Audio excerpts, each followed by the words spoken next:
1975-এ বাংলাদেশের রাজনীতিতে পট পরিবর্তন, অভ্যুত্থান ও পাল্টা অভ্যুত্থানের পটভূমিকায় গুরুত্বপূর্ণ ভূমিকা পালনকারী চরিত্রদের নিজেদের লেখা বই বা আত্মকথনের যে সিরিজ শুরু করেছি, তার ধারাবাহিকতায় আজকের এই বই। 22 সালের 15 জানুয়ারি আমার অডিও বুক চ্যানেল সেই সব বই থেকে প্রকাশিত হয় লেফটেন্যান্ট কর্নেল অবসরপ্রাপ্ত এম এ হামিদ রচিত 3টি সেনা অভ্যুত্থান ও কিছু না বলা কথা বইটির অডিও ভার্সন। সেই বইয়ে 1975-এর অনেক কুশীলবদের মাঝে কর্নেল শাফায়াত জামিলের নামটিও উঠে আসে। 1971 সালের মহান মুক্তিযুদ্ধের অকুতভয় মুক্তিযোদ্ধা কর্নেল শাফায়াত জামিল বীর বিক্রম জিয়াউর রহমানের জেড ফোর্সের আন্ডারে যুদ্ধ করেন। মুক্তিযুদ্ধের শুরুতে তিনি প্রথমেই ব্রাহ্মণবাড়িয়া এবং পরবর্তীতে সিলেটের ছাতককে শত্রু মুক্ত করতে গুরুত্বপূর্ণ ভূমিকা পালন করেন। বাংলাদেশের স্বাধীনতা যুদ্ধের পরে জামিল লেফটেন্যান্ট কর্নেল পদে উন্নীত হন এবং বীর বিক্রম পদক লাভ করেন। 1974 সালে তিনি কর্নেল পদে উন্নীত হন এবং 46 পদাতিক ব্রিগেডের কমান্ডার নিযুক্ত হন। 3রা নভেম্বর 1975 তারিখে তিনি এবং খালেদ মোশাররফ খন্দকার মোস্তাক আহমেদের বিরুদ্ধে একটি অভ্যুত্থান ঘটান। 6 নভেম্বর মোস্তাক রাষ্ট্রপতি পদ থেকে সরে দাঁড়ান এবং বিচারপতি আবু সাদাত মোহাম্মদ সায়েম তার স্থলাভিষিক্ত হন। 7 নভেম্বর একটি পাল্টা অভ্যুত্থানে খালেদ মোশাররফকে হত্যা করা হয় এবং কর্নেল জামিল গ্রেফতার হন। শাফায়াত জামিল 1980 সালের 26 মার্চ সেনাবাহিনী থেকে অবসরপ্রাপ্ত হন। 1998 সালে কর্নেল শাফায়াত জামিল 71-এর মুক্তিযুদ্ধ, রক্তাক্ত মধ্য আগস্ট ও ষড়যন্ত্রময় নভেম্বর এই গ্রন্থটি লিখে তার মুক্তিযুদ্ধ অভিজ্ঞতা ও পরবর্তীতে 75 সালের নিজ রাজনৈতিক অবস্থানকে ব্যাখ্যা করেন। উল্লেখ্য প্রিয় শ্রোতা, আপনাদের যদি অ্যান্থনিও মাসকারেনহাসের দ্য লিগেসি অফ ব্লাড এবং লেফটেন্যান্ট কর্নেল হামিদের 3টি সেনা অভ্যুত্থান ও কিছু না বলা কথা এই বই দুটি পড়া না হয়ে থাকে, তবে আমি অনুরোধ করব এই দুটি বই অবশ্যই একটু সময় করে শুনে আসতে। ওই দুটো বই আপনাকে আজকের এই বইয়ের ঘটনার পরম্পরা বুঝতে অত্যন্ত সাহায্য করবে। এছাড়া মুক্তিযুদ্ধ সিরিজের দ্বিতীয় পর্যায়ে সেই সময়কার পাকিস্তানি ও ভারতীয় জেনারেলদের প্রকাশিত বইগুলি থেকে তাদের দৃষ্টিতে 1971-এর অভিজ্ঞতা কেমন ছিল আমরা ভবিষ্যতে তা জানার চেষ্টা করব।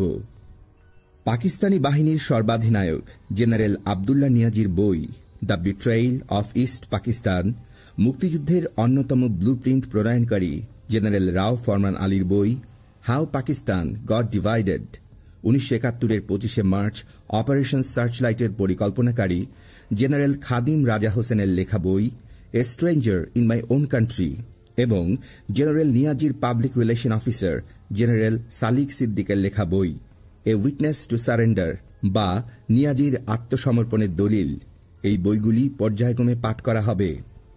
এছাড়া ভারতীয় জেনারেলদের দৃষ্টিকোণ থেকে 1971-কে বোঝার জন্য লেফটেন্যান্ট জেনারেল জ্যাকবের সারেন্ডার অ্যাট ঢাকা এবং মেজর জেনারেল উবানের লেখা phantom of Chittagong the 5th army of Bangladesh বই দুটি অত্যন্ত তাৎপর্যপূর্ণ। বইগুলির অডিও বুক আপডেট পেতে আমার চ্যানেল সাবস্ক্রাইব করে রাখুন। এছাড়া এই বইগুলির লিঙ্ক আপনারা ভিডিওর ডেসক্রিপশন বক্সেও পাবেন। প্রিয় শ্রোতা, চলুন শুরু করা যাক কর্নেল শাফায়াত জামিলের জবানিতে 71-এর মুক্তিযুদ্ধ, রক্তাক্ত মধ্য আগস্ট ও ষড়যন্ত্রময় নভেম্বর এই গ্রন্থটির রক্তাক্ত মধ্য আগস্ট ও ষড়যন্ত্রময় নভেম্বর এই দুটি পর্ব।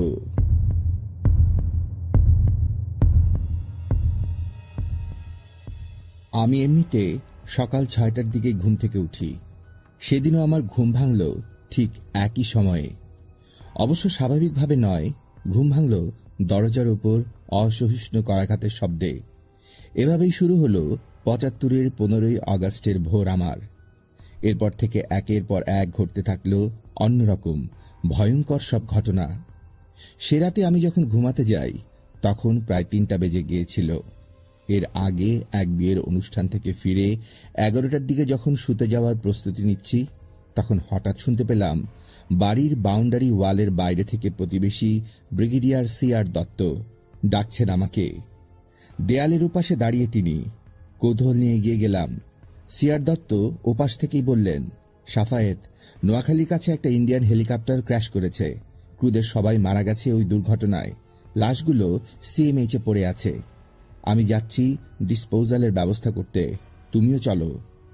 প্রসঙ্গত বলে রাখা ভালো, তখন পার্বত্য চট্টগ্রামে উপজাতীয় সমস্যা মাথা চাড়া দিয়ে উঠেছে। ওখানকার অসন্তোষ মোকাবিলায় বাংলাদেশ সেনাবাহিনীকে ভারত হেলিকপ্টার দিয়ে সাহায্য করছিল। তারই একটি হেলিকপ্টার ভেঙে পড়ে সেদিন। ঘুমোতে যাওয়া হলো না আমার আর। তড়িঘড়ি কাপড় চোপড় বদলে উভয়ে দ্রুত ছুটলাম হাসপাতালের দিকে। সেখানে এক বীভৎস দৃশ্য। দুর্ঘটনায় নিহত ক্রুদের দেহ মানুষের বলে চেনা প্রায় অসম্ভব। মাংস হাড়গোড় একাকার হয়ে বিকৃত পিণ্ডে পরিণত হয়ে রয়েছে, আর তার থেকে বেরোচ্ছে তীব্র দুর্গন্ধ। দুজনেরই গা গুলিয়ে উঠল ওই দৃশ্য দেখে। দ্রুত দেহাবশেষগুলো হস্তান্তরের প্রয়োজনীয় ব্যবস্থা করে বাসায় ফিরে আসি আমি আর ব্রিগেডিয়ার সিআর দত্ত। রাত তখন প্রায় 2টো। বাসায় ফিরে আবার বিছানায় যেতেই অল্পক্ষণেই ক্লান্ত শরীর মন জুড়ে নেমে এলো ঘুম। আমার বাইরের ঘরের দরজায় ধাক্কাধাক্কিতে ঘুম ভাঙতেই আমি ভাবলাম, আবার কি হচ্ছে? এত সকালে দরজার উপর এরকম ধাক্কাধাক্কি? দ্রুত পায়ে হেঁটে গিয়ে দরজা খুলে দেই। দিতেই যা দেখলাম তার জন্য তৈরি ছিল না সদ্য ঘুম ভাঙা আমার চোখ। আমার একটু দূরে দাঁড়িয়ে আছে মেজর রশিদ, সশস্ত্র। তার পাশে আরও 2জন অফিসার। প্রথমজন মেজর হাফিজ, তিনি ছিলেন আমার ব্রিগেড মেজর। অন্যজন লেফটেন্যান্ট কর্নেল আমিন আহমেদ চৌধুরী। এই দুজনের কাছে কোনো অস্ত্র নেই। মনে হলো এই দুজনকে জবরদস্তি করে এখানে ধরে আনা হয়েছে। আমার চমক ভাঙার আগেই রশিদ উচ্চারণ করল ভয়ঙ্কর একটি বাক্য, we have killed Sheikh Mujib. অস্বাভাবিক কিছু একটা যে ঘটেছে সেটা আগন্তুকদের দেখেই বুঝেছিলাম। তাই বলে এ আমি কি শুনছি? আমাকে আরো হতভম্ব করে দিয়ে রশিদ বলে যেতে লাগলো, we have taken over the control of the government under the leadership of Khondaker Mostaq. আপনি এই মুহূর্তে আমাদের বিরুদ্ধে কোনো অ্যাকশনে যাবেন না স্যার। কোনো পাল্টা ব্যবস্থা নেওয়া মানেই গৃহযুদ্ধের উস্কানি দেয়া। রশিদের শেষ দিকের কথাগুলোতে হুঁশিয়ারির সুর ছিল। মেজর রশিদ ছিল আমার অধীনস্থ আর্টিলারি রেজিমেন্টের অধিনায়ক। মাসখানেক আগে সে ভারত থেকে উচ্চতর প্রশিক্ষণ গ্রহণ করে দেশে ফিরে আসে। তার পোস্টিং হয় যশোরে। কদিন পরই সেনাপ্রধান মেজর জেনারেল শফিউল্লাহ মেজর রশিদের পোস্টিং পাল্টে তাকে ঢাকা ক্যান্টনমেন্টে নিয়ে আসেন। উল্লেখ্য, এ ধরনের পোস্টিং সেনাপ্রধানের একান্তই নিজস্ব দায়িত্ব। কি সর্বনাশ ঘটে গেছে এ কথা ভেবে আমি স্তম্ভিত। এরই মধ্যে চোখে পড়ল একটু দূরে রাস্তায় দাঁড়ানো একটা ট্রাক আর একটা জিপ। গাড়ি দুটো বোঝাই সশস্ত্র সৈন্য। রশিদের কথা শেষ হতে না হতেই পেছনে বেজে উঠল টেলিফোন। দরজা থেকে সরে গিয়ে আমি রিসিভার তুললাম। ভেসে এলো সেনাপ্রধান শফিউল্লাহর কণ্ঠস্বর, সাফায়েত, তুমি কি বঙ্গবন্ধুর বাড়িতে কারা ফায়ার করেছে সেটা জানো? উনি তো আমাকে বিশ্বাস করলেন না। বিড়বিড় করে একই কথার পুনরাবৃত্তি করতে লাগলেন সেনাপ্রধান। তার কণ্ঠ বিপর্যস্ত। টেলিফোনে তাকে একজন বিধ্বস্ত মানুষ মনে হচ্ছিল। আমি বললাম, আমি এ ব্যাপারে কিছু জানি না স্যার, তবে এইমাত্র মেজর রশিদ এসে আমাকে জানালো তারা বঙ্গবন্ধুকে হত্যা করেছে। তারা নাকি সরকারের নিয়ন্ত্রণ ভার গ্রহণ করেছে। রশিদ যে আমাকে কোনো পাল্টা ব্যবস্থা নেয়ার বিরুদ্ধে হুমকিও দিয়েছে সেনাপ্রধানকে আমি তাও জানালাম। সেনাপ্রধান তখন বললেন, বঙ্গবন্ধু তাকে টেলিফোনে জানিয়েছেন যে শেখ কামালকে আক্রমণকারীরা সম্ভবত মেরে ফেলেছে। তবে সেনাপ্রধানের সঙ্গে কথা শেষে তার অবস্থান কি সে পরামর্শ কিছুই বুঝতে পারলাম না। প্রতিরোধ উদ্যোগ নেয়ার ব্যাপারে পরামর্শ বা নির্দেশ আমি কিছুই পেলাম না। আমার মাথায় তখন হাজার চিন্তা ঘুরপাক খাচ্ছে। দ্রুত আমার ব্রিগেডের 3জন ব্যাটালিয়ন কমান্ডারকে ফোন করে তাদেরকে স্ট্যান্ড 2 হতে বললাম। স্ট্যান্ড 2 অপারেশনের জন্য প্রস্তুত হতে বললাম। বিদ্রোহীদের মোকাবেলা করার উদ্দেশ্যে আমার অধীনস্থ 1ম, 2য় ও 4র্থ বেঙ্গল রেজিমেন্টকে প্রয়োজনীয় প্রস্তুতি গ্রহণের নির্দেশ দিলাম। ব্যারাকে শান্তিকালীন অবস্থায় কোনো ইউনিটকে অভিযানের জন্য তৈরি করতে কমপক্ষে আমাদের 2 ঘন্টা সময়ের প্রয়োজন। তার আগে কিছুই করা সম্ভব নয়। ফোন রেখে ড্রয়িং রুমে এসে দেখি মেজর হাফিজ অর্থাৎ আমার ব্রিগেড মেজর একা বসে রয়েছে। রশিদ আর তার সঙ্গের আরেকজন অফিসার এরই মাঝেই চলে গেছে। রাস্তায় দাঁড়ানো গাড়ি দুটো উধাও। আমার পরনে তখন স্রেফ লুঙ্গি আর গেঞ্জি। মানসিক পরিস্থিতি এমন যে ওই অবস্থাতেই বেরোনোর প্রস্তুতি নিচ্ছিলাম। হাফিজ আমাকে থামালো। স্যার, আপনি ইউনিফর্ম পরে নিন। ওর কথায় যেন সম্ভিত ফিরল আমার। ঝটপট ইউনিফর্ম পরে তৈরি হয়ে নিলাম। হাফিজকে সঙ্গে করে বাসা থেকে বেরিয়ে এলাম। সেদিন আমার বাড়ির গার্ড ছিল মেজর রশিদের ইউনিটের কয়েকজন সদস্য। কে জানে এটা নিছকই কাকতালীয় ছিল কিনা। গার্ডদের পেরিয়ে রাস্তায় পা রাখলাম। গাড়িটারি কিছু নেই। সিদ্ধান্ত নিলাম প্রথমে ব্রিগেড হেডকোয়ার্টারে যাব। বাসা থেকে হেডকোয়ার্টার বেশি দূরে নয়। হাঁটতে হাঁটতেই আবার সিদ্ধান্ত বদলে ফেললাম। ঠিক করলাম আগে যাব deputy chief major general Ziaur রহমানের বাসায়।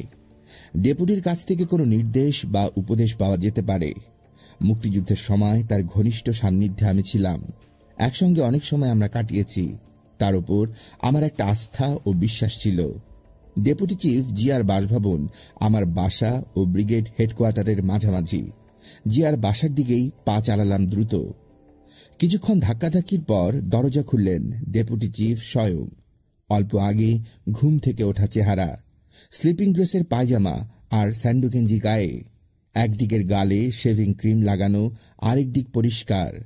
এত সকালে আমাকে দেখে বিস্ময় আর প্রশ্ন মেশানো দৃষ্টি তার চোখে। খবরটা দিলাম তাকে। রশিদের আগমন আর চিফের সঙ্গে আমার কথোপকথনের কথাটাও তাকে বললাম। মনে হল যে একটু হতচকিত হয়ে গেলেন, তবে বিচলিত হলেন না তিনি। নিজেকে সামনে নিয়ে বললেন, so what, president is dead, vice president is there, get your troops ready, uphold the constitution. সেই মুহূর্তে যেন সাংবিধানিক ধারাবাহিকতা রক্ষার দৃঢ় প্রত্যয় ধ্বনিত হল তার কণ্ঠে। ডেপুটি চিফের কাছ থেকে বিদায় নিয়ে বেরিয়ে এলাম। আমাদের এখন একটা গাড়ি দরকার। মেজর জেনারেল জিয়াউর রহমানের বাসার গেট থেকে বেরিয়েই দেখি আর্মি হেডকোয়ার্টার থেকে ডেপুটি চিফের জন্য জিপ আসছে। জিপটাকে থামিয়ে অধিগ্রহণ করলাম। অতঃপর রওনা দিলাম ব্রিগেড হেডকোয়ার্টারের দিকে। ওদিক থেকে একটানা কিছু গুলির আওয়াজ শুনলাম। একটু সামনে যেতেই দেখলাম একটা ট্যাঙ্ক দাঁড়িয়ে আছে ব্রিগেড হেডকোয়ার্টারের সামনের মোড়টায়। ট্যাঙ্কের ওপর মেশিনগান নিয়ে বেশ একটা বীরের ভাব করে বসে আছে মেজর ফারুক। একটু দূরে এমটি পার্কে আমার ব্রিগেডের S&T সাপ্লাই অ্যান্ড ট্রান্সপোর্ট কয়েকটি সারিবদ্ধ যান। অবস্থা দৃষ্টে নিরস্ত্র অবস্থায় অরক্ষিত হেডকোয়ার্টারে যাওয়াটা বুদ্ধিমানের কাজ হবে না বুঝতে পারলাম। সেই জন্য পদাতিক ব্যাটালিয়ন দুটোর প্রস্তুতি ত্বরান্বিত করার জন্য ইউনিট লাইনে যাওয়ার সিদ্ধান্ত নিলাম। এই দুই ব্যাটালিয়ন আমার হেডকোয়ার্টার সংলগ্ন ছিল। ইউনিটে গিয়ে শুনি ফারুক কিছুক্ষণ আগে ট্যাঙ্কের মেশিনগান থেকে গাড়িগুলোর উপর ফায়ার করেছে। ওই ফায়ারিংয়ে S&Tর কয়েকজন সেনা সদস্য আহত হয়, কয়েকটি গাড়িও ক্ষতিগ্রস্ত হয়। একটা সরু রাস্তার দুপাশে প্রথম ও চতুর্থ বেঙ্গলের অবস্থান। আশ্চর্য হয়ে দেখলাম ব্যাটালিয়ন দুটোর মাঝখানে তিনটি ট্যাঙ্ক অবস্থান নিয়ে আছে। ব্রিগেড সদর দপ্তরের সামনেও ফারুকের ট্যাঙ্ক সহ দুটো ট্যাঙ্ক আমি দেখেছিলাম। আমার মনে হলো ব্যাটালিয়ন দুটোকে ঘিরে রাখা হয়েছে। জানতে পারলাম প্রয়োজনে আমার ব্রিগেড এলাকায় গোলা নিক্ষেপের জন্য মিরপুর ফিল্ড রেজিমেন্টের আর্টিলারি গানগুলো তৈরি হয়ে রয়েছে। ট্যাঙ্কগুলোতে যে কামানের গোলা ছিল না, আমরা তখনও তা জানতাম না। আমরা জানতে পারি আরও পরে, দুপুরের দিকে। ফোনে যে নির্দেশ দিয়েছিলাম সে অনুযায়ী প্রথম ও চতুর্থ বেঙ্গলের সদস্যরা অপারেশনের জন্য তৈরি হচ্ছিল। প্রথম বেঙ্গলের অফিসে গেলাম, কিন্তু সেখানে যা দেখলাম তার জন্য আমি মোটেই প্রস্তুত ছিলাম না। আশেপাশের জওয়ানদের অনেককেই দেখলাম রীতিমতো উল্লাস করছে। তারা সবাই লাগোয়া 2 ফিল্ড রেজিমেন্টের সৈনিক, যারা ছিল মেজর রশিদের অধীনে। তবে এই রেজিমেন্টের কর্মরত প্রায় 1300 সৈনিকের মধ্যে মাত্র 100 সৈনিককে মিথ্যা কথা বলে ভাওতা দিয়ে ফারুক রশিদরা 15 আগস্টের এই অপকর্মটি সংগঠিত করে। ওই রেজিমেন্টেরই কয়েকজন অফিসার দেয়াল থেকে বঙ্গবন্ধুর বাঁধানো ছবি নামিয়ে ভাঙচুর করছিল। এসব দেখে মনে পড়ল একটি প্রবাদ, victory has many father's, defeat is an orphan. সবকিছু দেখে আমি খুব মর্মাহত হলাম। আমার অধীনস্থ একজন সিইওকে বিমর্ষ মনে হল। এরই মধ্যে জওয়ানরা আমার নির্দেশ মতো তৈরি হচ্ছিল। সকাল 7:30টার দিকে সিজিএস অর্থাৎ chief of general staff brigadier Khaled Mosharraf unit লাইনে এসে উপস্থিত হলেন। তিনি প্রথম বেঙ্গলের অফিসে এসে আমাকে বললেন, সেনাপ্রধান তাকে পাঠিয়েছেন সমস্ত অপারেশনের দায়িত্ব নিয়ে নিতে। এখন থেকে 46 ব্রিগেডের সব কর্মকাণ্ড সেনাপ্রধানের পক্ষ থেকে তার সিজিএস এর নিয়ন্ত্রণেই পরিচালিত হবে। সেনাপ্রধানের নির্দেশে সিজিএস এভাবে আমার কমান্ড অধিগ্রহণ করলেন। আমার আর নিজের থেকে কিছুই করার রইল না। এভাবে আমার কমান্ড অধিগ্রহণ করার কারণ একটাই হতে পারে, সেনাপ্রধান আমাকে বিশ্বাস করতে পারেননি। তিনি হয়তো এমন মনে করেছিলেন যে আমিও অভ্যুত্থানের সাথে জড়িত ছিলাম। এসব কারণেই হয়তো বিদ্রোহ শুরু হওয়ার খবর রাত 4:30টায় জেনেও সবার সঙ্গে যোগাযোগের পর সকাল 6টায় আমাকে ফোন করেন তিনি। ততক্ষণে সব শেষ। উল্লেখ্য, 15ই আগস্ট সারাদিনে টেলিফোনে সেনাপ্রধানের সঙ্গে আমার ওই একবারই মাত্র কথা হয়। আমার কাছে এটা খুবই দুঃখজনক মনে হয়েছে যে সেনাপ্রধান বঙ্গবন্ধুর হত্যাকাণ্ডের অনেক আগে অভ্যুত্থানকারীদের অভিযান শুরু হওয়ার খবর পেলেও তার কাছ থেকে না শুনে বঙ্গবন্ধুর নির্মম হত্যাকাণ্ডের খবর আমাকে শুনতে হল অভ্যুত্থানকারীদের অন্যতম নেতা মেজর রশিদের কাছ থেকে। এটা আজও আমার জন্য অত্যন্ত দুঃখজনক ঘটনা। সকাল আনুমানিক 8:30টার সময় প্রথম বেঙ্গলের অফিসের সামনে এসে দাঁড়ালো একটি বিরাট কনভয়। গাড়ি থেকে নেমে এলেন সেনাপ্রধান শফিউল্লাহ, উপপ্রধান জিয়া, মেজর ডালিম ও তার অনুগামী কয়েকজন সৈনিক। ডালিম ও এই সৈনিকদের সবাই ছিল সশস্ত্র। তাদের পেছনে পেছনে নিরস্ত্র কয়েকজন জুনিয়র অফিসারও আসেন।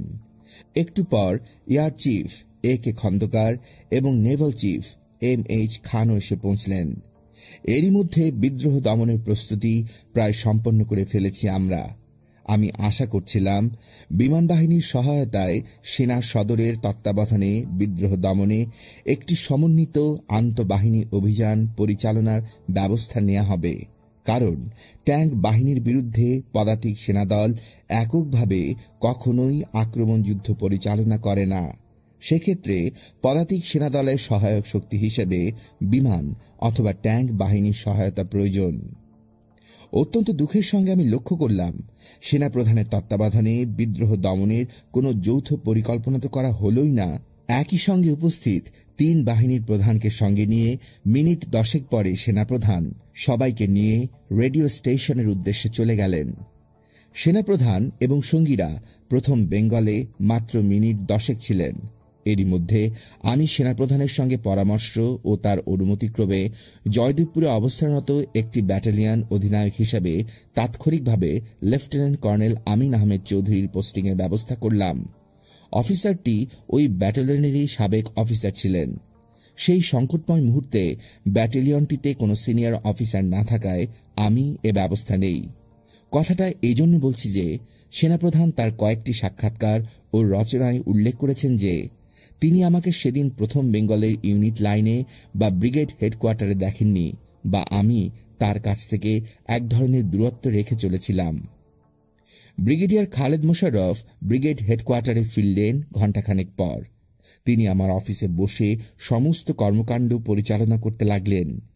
ইতিমধ্যে সারা জাতিকে স্তম্ভিত করে দিয়ে সেনাপ্রধান অন্যদের নিয়ে একটি অবৈধ ও খুনি সরকারের প্রতি বেতারে তার সমর্থন ও আনুগত্য ঘোষণা করে বসেন। তার এই ভূমিকার ফলে আমাদের বিদ্রোহ দমনের সকল প্রস্তুতি অকার্যকর ও অচল হয়ে পড়ল। কার্যত আমাদের আর কিছুই করার থাকল না এবং অভ্যুত্থানকে তখনকার মতো আমরা মেনে নিতে বাধ্য হলাম। রেডিওতে সেনাপ্রধানের আনুগত্যের ঘোষণা শুনে সেনানিবাসের প্রায় সমস্ত অফিসার আমার ব্রিগেড হেডকোয়ার্টারে এসে ভিড় করল। তারা সবাই এই অপপ্রচারে বিভ্রান্ত হয়েছিল যে সমগ্র সেনাবাহিনী এর নৃশংস ঘটনার সঙ্গে সম্পৃক্ত। একজন সিনিয়র অফিসার তো তার অধীনস্থ এক নিতান্ত জুনিয়র অফিসারকে সঙ্গে নিয়ে 32 নম্বরের বাড়ির মূল্যবান সামগ্রী লুটে পুটে অগ্রণী ভূমিকা পালন করেছিলেন। কয়েকদিন পর অন্যান্য জুনিয়র অফিসারদের মুখে আমি এই লুটপাটের ঘটনা শুনি। এরপর বঙ্গভবন থেকে আদিষ্ট হয়ে খালেদ মোশাররফ দিনভর বিভিন্ন সামরিক বেসামরিক সংস্থা, ইউনিট ও সাব ইউনিটের প্রতি একের পর এক নির্দেশ জারি করছিলেন। তখনকার মতো সবকিছুরই লক্ষ্য ছিল বিদ্রোহের সাফল্যকে সংহত ও অবৈধ মোস্তাক সরকারের অবস্থানকে নিরঙ্কুশ করা। অভ্যুত্থানকারীদের পক্ষে অত্যন্ত সাফল্যের সঙ্গে গুরুত্বপূর্ণ এই কাজগুলো সম্পাদন করা হয়েছিল সেই দিন। 15 আগস্টের অভ্যুত্থান পরবর্তী সময়ে সেনা সদরের কোনো ভূমিকা ছিল না বলাটাই সঙ্গত হবে। প্রকৃতপক্ষে সেনা সদরের সমস্ত গুরুত্বপূর্ণ অফিসার আমার হেডকোয়ার্টারে অবস্থান করে সিজিএসকে সাহায্য সহযোগিতা করেছিলেন। 15 আগস্ট খালেদ মোশাররফ সেনা প্রধানের নির্দেশে বঙ্গভবন, রেডিও স্টেশন, টেলিভিশন কেন্দ্র, বিমানবন্দর, বিদ্যুৎ কেন্দ্র, টেলিফোন এক্সচেঞ্জ, তিতাস গ্যাসের ট্রান্সমিশন সেন্টার ইত্যাদি নাজুক এলাকাগুলোতে আমার অধীনস্থ 46 ব্রিগেড থেকে সৈন্য মোতায়েন করেন। দুপুর 12টার দিকে বঙ্গভবন থেকে সেনাপ্রধান শফিউল্লাহ ফোন করলেন সিজিএস খালেদ মোশাররফকে। সেনাপ্রধান বললেন, অভ্যুত্থানকারীদের ট্যাঙ্কগুলোতে গান অ্যামুনিশন নেই। তিনি অ্যামুনিশন ইস্যুর ব্যবস্থা করার নির্দেশ দিলেন সিজিএসকে। খালেদ মোশাররফ তার নির্দেশ মতো রাজেন্দ্রপুর অর্ডিন্যান্স ডিপোতে অ্যামুনিশন ইস্যুর অর্ডার দিলেন। অভ্যুত্থানকারীদের ট্যাঙ্কগুলোতে যে গান অ্যামুনিশন ছিল না, এইটা প্রথম আমি তখন জানতে পারলাম। ক্যান্টনমেন্টে তখন বিশৃঙ্খল পরিবেশ। দুটো রেজিমেন্ট চেইন অফ কমান্ডের সম্পূর্ণ বাইরে। রশিদ ফারুকের সঙ্গে হাত মেলানো যেন একটা হিড়িক পড়ে গিয়েছিল ক্যান্টনমেন্টে। ক্যান্টনমেন্টে সেই সময়ে 46 ব্রিগেড ছাড়াও ছিল লগ এরিয়া, আর্টিলারি, ইঞ্জিনিয়ারিং ও সিগন্যাল কমান্ডের বিভিন্ন ইউনিট ও সাব ইউনিট। আমি এদের সিও এবং ওসিদের ডেকে বললাম, সামরিক আইন মাফিক আপনারা অবশ্যই চেইন অফ কমান্ডের অধীনে থাকবেন। এর বাইরের কোনো নির্দেশ আপনারা মানবেন না। তারা সবাই আমার উপদেশের প্রতি সম্মতি জানালেন। এইভাবে ঢাকা ক্যান্টনমেন্টের কমান্ড ও শৃঙ্খলা ধরে রাখার চেষ্টা করি আমি।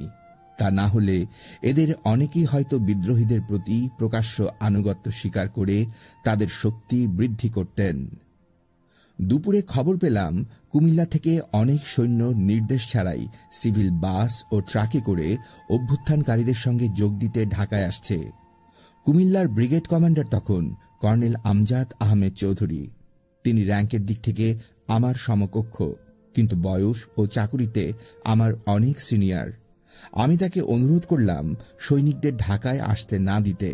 আরও বললাম, আর্মি হেডকোয়ার্টার ছাড়া কারো নির্দেশ যেন মানা না হয়। যে করেই হোক চেইন অফ কমান্ড রক্ষা করার অনুরোধ জানালাম তাকে। কর্নেল আমজাদ আমার সঙ্গে একমত হয়ে সে মতো ব্যবস্থা গ্রহণ করবেন বলে জানালেন। অনেক সৈনিক অবশ্য ততক্ষণে ঢাকায় পৌঁছে গিয়েছিল, অনেকেই ছিল পথে। দুপুরের খাবার খেতে বিকেল 4টায় বাসায় ফিরলাম। মিনিট 15 বাসায় ছিলাম এ সময়। এরই মধ্যে আকস্মিকভাবে হাজির হলেন ঢাকা সেনানিবাসে অবস্থানরত আরেকটি হেডকোয়ার্টারের কমান্ডার। যতদূর মনে পড়ে তার অধীনে 2টি রেজিমেন্ট ছিল। র্যাঙ্কে আমার সমপর্যায়ের হলেও চাকুরি জীবনে আমার অনেক সিনিয়র ছিলেন তিনি। শফিউল্লাহ জিয়ার সমসাময়িক সম্পর্কে তিনি ছিলেন আমার আত্মীয়। আমাকে অবাক করে দিয়ে তিনি সম্পূর্ণ অপ্রত্যাশিতভাবে বললেন, I surrender my command to you, please tell me about your next orders. আমি তো হতভম্ব। এরকম পরিস্থিতির সম্মুখীন হওয়া তো দূরে থাক, শুনিও নি কখনো। বিদ্রোহ ও হত্যাকাণ্ড ঘটার 10 ঘণ্টা পরেও ভয় ও উত্তেজনায় আচ্ছন্ন করে রেখেছিল অফিসারটিকে। 15 আগস্ট সকাল থেকে পরবর্তী সপ্তাহখানেক প্রায় সব সিনিয়র অফিসারের মানসিক অবস্থায় ছিল এরকম। সামরিক শৃঙ্খলা সম্পূর্ণ বিপর্যস্ত হয়ে পড়েছিল। নিরাপত্তাহীনতা গ্রাস করে ফেলেছিল অধিকাংশ অফিসারকে। সেদিন সেনানিবাসের অবস্থা কেমন ছিল তার ধারণা দেওয়ার জন্যেই এই ঘটনাটির উল্লেখ করলাম। কাউকে হেয় করা আমার লক্ষ্য নয়। সন্ধ্যার দিকে মেজর ফারুক বঙ্গভবনের একটি সাদা রঙের মার্সিডিজ চালিয়ে ব্রিগেড হেডকোয়ার্টারে এলো। চোখে মুখে বেশ একটা উদ্ধত ভাব। আমি বারান্দায় পায়চারি করছি। অপেক্ষমান অফিসাররা ঘিরে ধরল ফারুককে। পরবর্তী পদক্ষেপ সম্পর্কে জানতে চাইল তারা। ফারুক বোধহয় আমাকে শোনানোর জন্যই একটু উঁচু গলায় বলল, আমাদের সঙ্গে ফোর্ট উইলিয়ামের সার্বক্ষণিক যোগাযোগ আছে। কেউ যদি হঠকারী কোনো উদ্যোগ নিতে চেষ্টা করে তাহলে ফোর্ট উইলিয়াম থেকে আমাদের সহযোগিতা প্রদান করা হবে। উল্লেখ্য, কলকাতায় অবস্থিত ফোর্ট উইলিয়াম ভারতীয় সেনাবাহিনীর পূর্বাঞ্চলীয় কমান্ড হেডকোয়ার্টার। ফারুক আরও জানালো, বর্তমান পরিস্থিতিতে তারা বাংলাদেশের অভ্যন্তরীণ ব্যাপারে কোনো হস্তক্ষেপ না করার সিদ্ধান্ত নিয়েছে। আমার মনে হল মেজর ফারুক সম্ভাব্য প্রতিপক্ষকে হতোদ্যম করার জন্যই এই সাইকোলজিক্যাল ওয়ারফেয়ারের আশ্রয় নিয়েছিলেন। সারাটা দিন একটা উদ্বেগ আর অনিশ্চয়তার মধ্যে কাটল। রাতে ঘোষিত ক্যাবিনেটের সদস্যদের নাম শুনে আমি হতবাক হয়ে গেলাম। আওয়ামী লীগের নেতৃবৃন্দ যে অবৈধ মোস্তাক সরকারের মন্ত্রিসভায় যোগ দিয়েছে সেটা বিশ্বাস করতে আমার কষ্ট হচ্ছিল। জাতির স্থপতিকে হত্যা করে অভ্যুত্থানকারী সেনা সদস্যদের ক্ষমতা দখল করার কয়েক ঘণ্টা পরই আওয়ামী লীগ নেতৃবৃন্দের এহেন বিশ্বাসঘাতকতায় চরমভাবে হতাশ হলাম। সিজিএস ব্রিগেডিয়ার খালেদ মোশাররফ 15ই আগস্ট সারাদিন আমার ব্রিগেড হেডকোয়ার্টারে আর প্রথম বেঙ্গলের ইউনিট লাইনে কাটান। রাতও তিনি সেখানেই রয়ে যান। নিরাপত্তার জন্য আমরা দুজনেই প্রথম বেঙ্গলের সেনাদের সঙ্গে রাত্রি যাপন করি। সিজিএসকে এ সময় খুবই চিন্তাক্লিষ্ট দেখাচ্ছিল। তিনি বারবার বলছিলেন, বঙ্গবন্ধুকে হত্যা করে আওয়ামী লীগ নেতাদের যে অংশটি ক্ষমতা দখল করেছে তাদের প্রতি আনুগত্য স্থাপন করা অত্যন্ত পীড়াদায়ক। তিনি বললেন, এই বেঈমানগুলোকে যত শীঘ্রই উৎখাত করা যাবে জাতির জন্য ততই মঙ্গল। সম্ভাব্য স্বল্পতম সময়ে হত্যাকারী ও তাদের মদতদাতা রাজনীতিকদের ক্ষমতা থেকে সরিয়ে তাদের বিচারের ব্যবস্থা করতে হবে। সাংবিধানিক প্রক্রিয়ার মাধ্যমে দেশ পরিচালনার পরিবেশ সৃষ্টি করা এখন আশু কর্তব্য। খালেদ মোশাররফ আরও বললেন, পরিস্থিতি এখন সম্পূর্ণ ঘোলাটে। পক্ষ বিপক্ষ বোঝা দুরূহ হয়ে পড়েছে। এর জন্য সময়ের প্রয়োজন। এই মুহূর্তে কোনো ভুল পদক্ষেপ নেওয়া আত্মঘাতী পদক্ষেপের সামিল হবে বলে তিনি মত প্রকাশ করলেন। তার কথায় যুক্তি ছিল বলে আমিও একমত হলাম। পরদিন অর্থাৎ 16 আগস্ট সকালে সিজিএস সেনা সদরে চলে গেলেন তিনি তার নিজস্ব দায়িত্ব পালন শুরু করলেন। ব্রিগেড হেডকোয়ার্টারের দায়িত্ব স্বাভাবিকভাবেই আবার আমার কাছে ফিরে এলো। 16 আগস্ট বিকেলের দিকে বঙ্গবন্ধুর রাজনৈতিক সচিব তোফায়েল আহমেদের ধানমন্ডির বাসায় আমি গেলাম। তাকে আমি একজন বিচক্ষণ ও দূরদর্শী নেতা বলে জানতাম। মুক্তিযুদ্ধ ও তার পরবর্তীকালে তার সঙ্গে ঘনিষ্ঠভাবে মেশার সুযোগ আমার হয়েছিল। ভাবলাম আমি তার কাছে যাই, গিয়ে বলি, আওয়ামী লীগের নেতারা এটা কি করলেন? তোফায়েল আমাকে দেখে অবাক হলেন। খুবই অবাক হওয়ারই কথা। কথাবার্তায় বুঝতে পারলাম প্রচণ্ড নিরাপত্তাহীনতায় ভুগছেন তিনি। আমাকেও যেন একটু অবিশ্বাস করছেন মনে হল। আমি তাকে আশ্বস্ত করে বললাম, তিনি ইচ্ছে করলে আমার বাসায় এসে থাকতে পারেন। তোফায়েল সবিনয়ে বললেন, তেমন প্রয়োজন মনে করলে তিনি আমার বাসায় যাবেন, তবে এখন নয়। ঘণ্টাখানেক তার বাসায় ছিলাম। পরে শুনেছি আমি যে তোফায়েল আহমেদের বাসায় গিয়েছি এ কথা প্রকাশ পাওয়ায় রাতে তাকে ধরে নিয়ে যাওয়া হয়। মেজর ডালিম, নূর, শাহরিয়ার, লেফটেন্যান্ট মাজেদ সহ অন্যান্যরা তোফায়েল আহমেদের ওপর অমানসিক নির্যাতন চালিয়ে জানতে চায় আমার সঙ্গে তার কি কথা হয়েছে। সেরকম কোনো কথা হয়নি। এ কথা বারবার বলার পরও ডালিম এবং তার সহযোগীরা তার উপর অব্যাহত নির্যাতন চালায়। তোফায়েল আহমেদের উপর অত্যাচারের এই খবরটা পেলাম আমি রাতে। তখন খুব অনুতাপ হচ্ছিল আমার। আমি তার বাসায় না গেলে হয়তো এই নির্যাতনের শিকার হতে হতো না তাকে। মোশতাকের সহযোগী হত্যাকারীরা তোফায়েল আহমেদের আনুগত্য ও সমর্থন আদায়ের জন্য তার উপর প্রবল মানসিক চাপ সৃষ্টি করে। তারা তোফায়েল আহমেদের এপিএস শরীফুল আলম মিন্টুকেও ধরে নিয়ে গিয়ে অমানসিক নির্যাতন চালায় তার ওপর। এক পর্যায়ে ওই কর্তব্যপরায়ণ তরুণ অফিসারটিকে ঠান্ডা মাথায় গুলি করে হত্যা করা হয়।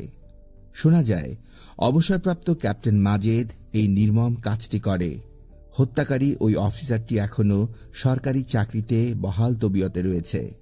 দুঃখজনক হলেও সত্যি, সরকারি কর্মচারীদের অসংখ্য সংগঠন থাকা সত্ত্বেও পরবর্তীকালে এই অফিসারটির বিচারের ব্যাপারে কেউই সোচ্চার হননি।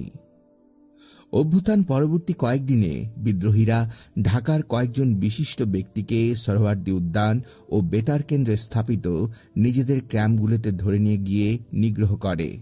বিদ্রোহীদের মূল উদ্দেশ্য ছিল তাদের আনুগত্য ও সমর্থন আদায় করা। কোনো কোনো ক্ষেত্রে আর্থিকভাবে লাভবান হওয়ার প্রচেষ্টাও ছিল। লাঞ্ছিত ও শারীরিকভাবে নিগৃহীত হওয়া ব্যক্তিদের মধ্যে ছিলেন বিশিষ্ট মুক্তিযোদ্ধা ও আইনজ্ঞ আমিনুল হক। পরবর্তীকালে তিনি অ্যাটর্নি জেনারেল আমিনুল হক হয়েছিলেন। তিনি এখনও দায়িত্ব পালন করছেন। আমিনুল হক পাক যুদ্ধবন্দী ও তাদের এদেশীয় সহযোগীদের যুদ্ধাপরাধ তদন্ত কমিশনের একজন বিশিষ্ট সদস্য ছিলেন। নিষ্ঠার সঙ্গে তদন্তের দায়িত্ব পালনকালে তিনি অভ্যুত্থানকারীদের দেশি বিদেশি প্রভুদের বিরাগভাজন হয়ে গিয়েছিলেন। এরই পরিণতিতে বিদ্রোহীদের হাতে তাকে নিগৃহীত হতে হয়। ডালিম, নূর, শাহরিয়ার ও মাজেদ এরা তার উপর বর্বর নির্যাতন চালায়। 16 ও 17 আগস্ট ক্যান্টনমেন্টের পরিবেশ কিছুটা স্বাভাবিক ছিল। সবাই যার যার অফিসিয়াল কাজকর্ম করছে। অভ্যুত্থানকারীদের বিরুদ্ধে কোনো তৎপরতা দেখা গেল না কোথাও। বেতারে মোশতাক সরকারের প্রতি সেনাপ্রধান ও অন্যান্য বাহিনী প্রধানের আনুগত্য ঘোষণার পর এই 2 দিন মূলত সেনাপ্রধানের তত্ত্বাবধানে অভ্যুত্থান পরবর্তী পরিস্থিতি সংহত করার কাজেই ব্যাপৃত ছিলাম আমরা। চেইন অফ কমান্ড মানার স্বার্থেই এটা করতে হয়েছে আমাদের। তবে অনেককেই অতি উৎসাহে অভ্যুত্থানকারীদের সঙ্গে সংযোগ রক্ষা করতে দেখা গেছে। 18 আগস্ট সেনাপ্রধানের অনুষ্ঠিত এক মিটিংয়ে ডিজিএফআই এর দায়িত্ব পালনরত ব্রিগেডিয়ার রউফ তোফায়েল আহমেদের বাসায় আমার যাওয়ার কথা সবাইকে অবহিত করেন। তিনি উল্লেখ করেন, তোফায়েল সাহেবের বাসার সামনে আমার গাড়ি দেখা গেছে। এ কথা শুনে সেনাপ্রধান ও উপপ্রধান উভয়ই আমাকে তিরস্কার করলেন। আমি যেন ভবিষ্যতে কোনো রাজনৈতিক নেতার সঙ্গে আর সম্পর্ক না রাখি সেজন্য তারা সাবধান করে দিলেন আমাকে। এই মিটিংয়ে চেইন অফ কমান্ড এবং পরবর্তী আর কোনো রক্তপাত ও সংঘাত এড়ানোর বিষয়ে আলোচনা করা হয়। 19 আগস্ট সেনা সদরে আরেকটি মিটিং হয়। বেশ উত্তপ্ত পরিস্থিতি সৃষ্টি হল এই মিটিংয়ে। সেনাপ্রধান সভায় ঢাকাস্থ সকল সিনিয়র অফিসারকে তলব করেন। তিনি মেজর রশিদ ও ফারুককে সঙ্গে করে কনফারেন্স রুমে এলেন। বললেন, প্রেসিডেন্ট মোশতাকের নির্দেশে রশিদ ও ফারুক সিনিয়র অফিসারদের কাছে অভ্যুত্থানের ব্যাপারটি ব্যাখ্যা করবে। রশিদ তার বক্তব্য শুরু করল। সে বলল, সেনাবাহিনীর সব সিনিয়র অফিসার এই অভ্যুত্থানের কথা আগে থেকেই জানতেন। এমনকি ঢাকা ব্রিগেড কমান্ডারও অর্থাৎ আমি এই বিষয়ে নাকি অবগত ছিলাম। রশিদ আরও দাবি করল, প্রত্যেকের সঙ্গে আগেই তাদের আলাদাভাবে সমঝোতা হয়েছে। উপস্থিত অফিসারদের কেউই এই সর্বৈব মিথ্যার কোনো প্রতিবাদ করলেন না। একটি শব্দও উচ্চারণ করলেন না কেউ। কিন্তু আমি চুপ করে থাকতে পারলাম না। নীরব থাকা আমার পক্ষে সম্ভব ছিল না। রশিদ ফারুকদের মিথ্যে বক্তব্য প্রত্যাখ্যান করে সেদিন আমি বলেছিলাম, you are all liars, mutineers and deserters, you are all murderers. Tell your Mustaq that he is an conspirator. He is not my president. In my first opportunity, I shall dislodge him and you all will be tried for your crimes. আমার কথা শুনে তারা বাক্যহীন হয়ে পড়ে এবং বিষণ্ণ মুখে বসে থাকে। পরবর্তী সময়ে জীবন বাজি রেখে সে কথা রাখতে যথাসাধ্য চেষ্টাও করি আমি। যাই হোক, আমার তীব্র প্রতিবাদের মুখে মিটিং শুরু হতে না হতেই ভেঙে গেল। সেনাপ্রধান শফিউল্লাহ উঠে গিয়ে তার কক্ষে ঢুকলেন। উপপ্রধান জিয়া অনুসরণ করলেন তাকে। আমি তখন স্বভাবতই বেশ উত্তেজিত। তাদের দুজনের প্রায় পেছন পেছনই আমি গেলাম। সেনাপ্রধানের কক্ষে ঢুকতেই জিয়া আমার কাঁধে হাত দিয়ে বললেন, সাফায়েত, একেবারে ঠিক আচরণ করেছ ওদের সঙ্গে, একদম ঠিক কাজটা করেছ, keep it up, well done. উৎসাহিত হয়ে আমি তাদের দুজনকে উদ্দেশ্য করে বললাম, Sir, the way I treated the murderers, you must talk to Mushtaq in the same language and get the conspirator out of Bangabhavan. দুর্ভাগ্যজনক হলেও সত্যি, সেনাপ্রধান বা উপপ্রধান কেউই অবৈধ খুনি সরকারের স্বঘোষিত প্রেসিডেন্টকে সরানোর মতো সৎসাহস অর্জন করতে পারেননি। এই বিশাল ব্যর্থতা তাদের উভয়ের উপরই বর্তায়। প্রসঙ্গত একটি কথা বলতেই হয়, 15 আগস্ট থেকে মেজর জেনারেল শফিউল্লাহ যতদিন পর্যন্ত সেনাপ্রধান ছিলেন, অর্থাৎ 24 আগস্ট পর্যন্ত, তাকে এবং মেজর জেনারেল জিয়াকে প্রায় সর্বক্ষণ একসঙ্গে দেখা গেছে। একজন যেন আরেকজনের সঙ্গে ছায়ার মতো লেগেছিলেন। 15 আগস্টের অভ্যুত্থান কেন হয়েছিল? আজও একটি প্রশ্ন বহু লোকের মনকে আলোড়িত করে। অনেকে আমাকেও জিজ্ঞাসা করেন, 15 আগস্ট সামরিক অভ্যুত্থান কেন হয়েছিল? তৎকালীন আন্তর্জাতিক ও দেশীয় রাজনৈতিক, প্রশাসনিক ও অর্থনৈতিক একাধিক কারণের উল্লেখ করব না আমি। সে দায়িত্ব রাজনৈতিক বিশ্লেষক এবং ইতিহাসবিদদের। নিজের যে পরিমণ্ডলে আমার অবস্থান ছিল তার মধ্যেই সীমাবদ্ধ রাখব আমার বক্তব্যকে। আমি পিছনে ফিরে দেখি, সেনাবাহিনীতে মুক্তিযোদ্ধা ও অমুক্তিযোদ্ধা অফিসারদের মধ্যে একটি প্রচণ্ড রেষারেষি ছিল। কিছু সংখ্যক অমুক্তিযোদ্ধা অফিসার, যারা মূলত যুদ্ধ শেষে পাকিস্তান প্রত্যাগত, তারা মুক্তিযোদ্ধা অফিসারদের সহ্যই করতে পারতেন না।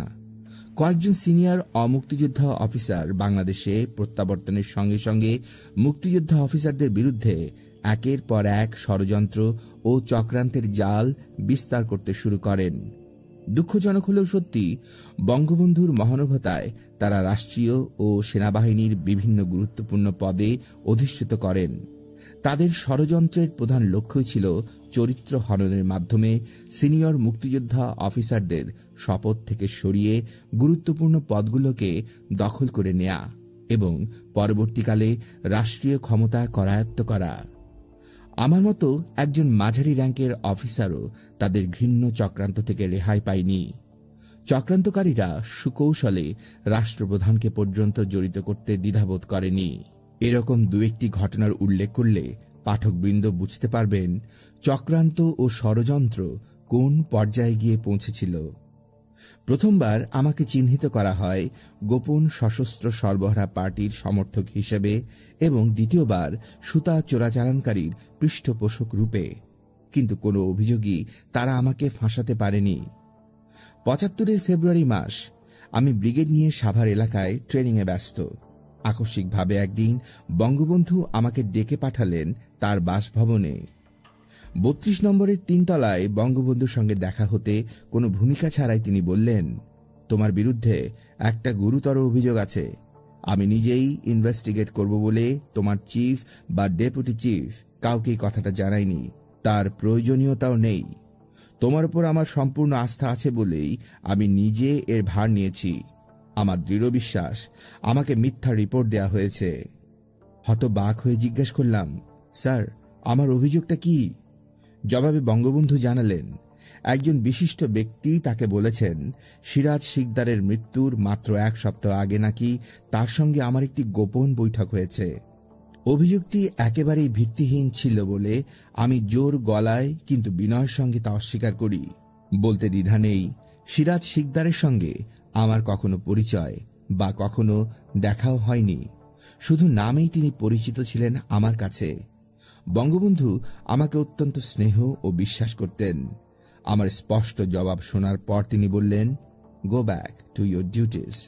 You need not talk about the episodes to anyone. The chapter is closed and sealed. এবার আমার পালা।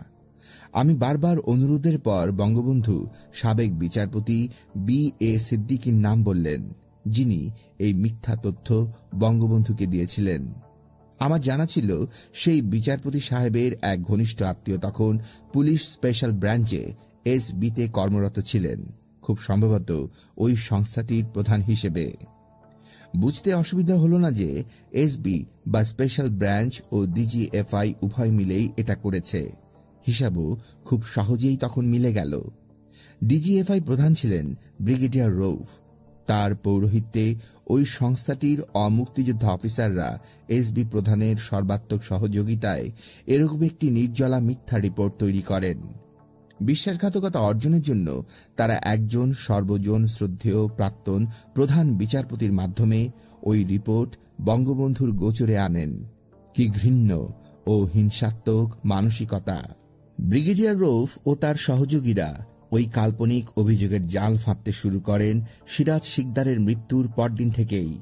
সেদিন খুব ভোরে DGFI এর 2 জন অমুক্তিযোদ্ধা অফিসার, মেজর দৌলা ও আমার সতীর্থ মেজর মাহমুদুল হাসান আকস্মিকভাবে আমার সঙ্গে দেখা করতে অফিসে আসেন। আলাপচারিতায় তারা মূলত সিরাজ শিকদারের মৃত্যুতে আমার ব্যক্তিগত প্রতিক্রিয়া জানতে চান। এ প্রসঙ্গে বস্তুনিষ্ঠ মূল্যায়নের জন্য এখানে একটি বিষয়ের উল্লেখ করতে চাই আমি। বিষয়টি পাকিস্তানের সশস্ত্র বাহিনীর প্রধান গোয়েন্দা সংস্থা আইএসআই এবং তার সহযোগী অন্যান্য গোয়েন্দা সংস্থায় চাকরি করেছেন এমন বাঙালি অফিসারদের স্বাধীন বাংলাদেশের সেনাবাহিনীতে, বিশেষ করে গোয়েন্দা বিভাগে নিয়োগ সংক্রান্ত। পাকিস্তান সেনাবাহিনীতে কেবল সেই ধরনের বাঙালি অফিসারদের গোয়েন্দা বিভাগে কাজ করার সুযোগ দেয়া হতো যারা কিনা নিষ্ঠার সাথে স্বজাতি অর্থাৎ বাঙালি সেনা কর্মকর্তা ও রাজনীতিকদের সাথে সত্য মিথ্যা নানা ধরনের রিপোর্ট দিতে উৎসাহ বোধ করবে। তাই বাঙালির স্বাধিকার আন্দোলনের সঙ্গে মনে প্রাণে ভিন্নমত পোষণকারী অফিসাররাই বিভিন্ন গোয়েন্দা পদে নিযুক্তি লাভ করতেন। পাকিস্তানি প্রভুদের তুষ্ট করতে তারা অনেক নিচে নামতেও দ্বিধাবোধ করতেন না। এর থেকে স্বাভাবিকভাবেই প্রশ্ন জাগে, রাজনৈতিক নেতৃত্বে একটি সশস্ত্র মুক্তিযুদ্ধের মাধ্যমে প্রতিষ্ঠিত স্বাধীন বাংলাদেশের সেনাবাহিনীতে পাক গোয়েন্দা বিভাগের অফিসারদের আত্মীকরণ, বিশেষত গোয়েন্দা সংস্থায় তাদের নিয়োগদান কতটুকু যুক্তিযুক্ত হয়েছিল। ওই সকল গোয়েন্দা কর্মকর্তা কতটুকু আনুগত্য সহকারে নতুন নিয়োগদাতা বাংলাদেশ সরকারের অনুকূলে কাজ করেছিলেন, সেটা ছিল প্রশ্ন সাপেক্ষ বিষয়। মুক্তিযুদ্ধ ছিল একটি রাজনৈতিক যুদ্ধ। গোলটেবিল বৈঠক করে বাংলাদেশ স্বাধীন হয়নি। দ্বিতীয় ঘটনাটি ৭৫ সালেরই মে মাসের। তারিখটি আমার মনে নেই। রাত তখন ১১টা। Deputy chief major general Zia phone করে আমাকে তার বাসায় যেতে বললেন। আমাকে দেখা মাত্রই জিয়া বললেন, গোয়েন্দা সূত্রের খবর অনুযায়ী বঙ্গবন্ধু তাকে জানিয়েছেন যে আমার অধীনস্থ একটি ইউনিটের স্টোর রুমে চোরাই সুতা পাচারের জন্য মজুদ রাখা আছে, আর সেই সুতা ভর্তি স্টোর রুম থেকে ক্যান্টনমেন্ট স্টেশন পর্যন্ত পুরো রাস্তা ওই ইউনিটের সৈনিকেরাই পাহারা দিচ্ছে। বঙ্গবন্ধু ডেপুটি চিফকে অনুসন্ধান সাপেক্ষে এ ব্যাপারে প্রয়োজনীয় ব্যবস্থা গ্রহণের নির্দেশ দিয়েছেন। এটা অতি গুরুতর অভিযোগ, আর চুপ করে বসে থাকা যায় না। আমি ব্রিগেডিয়ার রৌফের সঙ্গে কনফ্রন্টেশনের সিদ্ধান্ত নিলাম। অনেক বাগ বিতণ্ডতার পর ঠিক হল, আমরা দুজন কমান্ডিং অফিসার আর ব্রিগেডিয়ার রৌফের পক্ষে তার অধীনস্থ মেজর মাহমুদ উল হাসান একসঙ্গে স্টোর রুমটি পরিদর্শনে যাবে। পরিদর্শন শেষে আমার দুই officer lieutenant colonel Aminul Haque ও lieutenant colonel Harun Ahmed Chowdhury deputy চিফের বাড়িতে এসে রিপোর্ট করলেন। কথিত সে স্টোর রুমে একগাছি সুতাও পাওয়া যায়নি। স্টোর রুমটি শুধু ফায়ারিং টার্গেটে ঠাসা। আর রাস্তার প্রহরা সম্পর্কে তারা জানালেন, কোম্পানিগুলো নাইট ট্রেডিং এ ব্যস্ত। তারা রাস্তা জুড়ে প্রশিক্ষণ নিচ্ছে। সঙ্গত কারণেই মেজর মাহমুদুল হাসান আর ডেপুটি চিফের বাসায় ফিরে আসেননি, আর ব্রিগেডিয়ার রৌফ তো অনেক আগেই ব্যস্ততা দেখিয়ে সেখান থেকে সরে পড়েছেন। এই ব্রিগেডিয়ার রৌফ ও তার সহযোগীদের মিথ্যাচারের কোনো সীমা পরিসীমা ছিল না। To make mountain out of a mole hill প্রবাদটিকেও হার মানিয়েছিলেন তারা। মুক্তিযুদ্ধ ও মুক্তিযোদ্ধাদের প্রতি তাদের অনেকেরই ছিল প্রবল বৈরী মনোভাব। মুক্তিযোদ্ধাদের প্রতি বহুদিনের লালিত হিংসা, বিদ্বেষ আর চরম ঘৃণার প্রকাশ তারা ঘটিয়েছিলেন পরবর্তীকালে চট্টগ্রামে প্রেসিডেন্ট জিয়া হত্যাকাণ্ডের পর। মুক্তিযোদ্ধাদের প্রতি অন্ধ বিদ্বেষের কারণে জিয়া হত্যাকাণ্ডকে উপলক্ষ করে কতিপয় অমুক্তিযোদ্ধা সিনিয়র অফিসার এরশাদের নেতৃত্বে তাদের প্রতিহিংসা চরিতার্থ করেছিলেন। মুক্তিযোদ্ধা অফিসারদের ফাঁসি, জেল ও চাকরিচ্যুত করেই এরশাদ ও তার পোষ্য ওই অমুক্তিযোদ্ধা সিনিয়র অফিসাররা সন্তুষ্ট হতে পারেননি। প্রেসিডেন্ট থাকাকালে এরশাদ এক অলিখিত নির্দেশে মুক্তিযোদ্ধাদের সন্তান ও নিকট আত্মীয়দের সেনাবাহিনীর অফিসার করে যোগদান নিষিদ্ধ করেছিলেন। অনেক মুক্তিযোদ্ধার মতো কর্নেল অবসরপ্রাপ্ত শওকত আলী এমপি এবং আমার ছেলেও সামরিক বাহিনীতে যোগদান করা থেকে তাদেরকে বঞ্চিত করা হয়। পক্ষান্তরে ৭১-এ পরাজিত পাক বাহিনীর দোসরদের সন্তানের জন্য সেনাবাহিনীর দুয়ার অবারিত করা হয়। এখানে বিশেষভাবে উল্লেখযোগ্য যে এরশাদ বাংলাদেশে আগমনের পর আর্মি হেডকোয়ার্টারের প্রথম কনফারেন্সে মুক্তিযোদ্ধাদের ২ বছরের সিনিয়রিটিকে চ্যালেঞ্জ করেছিলেন। সিনিয়র অমুক্তিযোদ্ধা অফিসারদের প্রতিনিয়ত ষড়যন্ত্র আমাকে ব্যতিব্যস্ত করে রাখে। এই অস্বস্তিকর পরিবেশে ক্রমশ সামরিক বাহিনীর চাকুরিতে বীতশ্রদ্ধ হয়ে উঠতে থাকি আমি। এমনই পরিস্থিতিতে ৭৫-এর জুলাই মাসের কোনো একদিন সেনাপ্রধান টেলিফোনে আমাকে বঙ্গবন্ধুর সঙ্গে দেখা করতে বললেন। তিনি জানালেন, বঙ্গবন্ধু আমাকে তার MSP করতে চান। সেনাপ্রধান আমাকে বঙ্গবন্ধুর কথায় রাজি হয়ে যেতে বললেন। সেই রাতেই আমি বঙ্গবন্ধুর সঙ্গে দেখা করলাম। বঙ্গবন্ধু আমাকে এমএসপির দায়িত্ব নিতে হবে বলে আশ্বাস দিলেন। অনতিবিলম্বে তিনি আমাকে মেজর জেনারেল র্যাঙ্কে পদোন্নতি দেবেন। বঙ্গবন্ধু আরও জানালেন, এমএসপির র্যাঙ্কে ইতিমধ্যেই উন্নীত করা হয়েছে। বঙ্গবন্ধু বোধহয় আবেগের বশেই ওই প্রতিশ্রুতি দিয়েছিলেন আমাকে, কারণ কর্নেল র্যাঙ্কের একজন অফিসারকে রাতারাতি মেজর জেনারেল হিসেবে পদোন্নতি দেওয়াটা বিধি বহির্ভূত ছিল।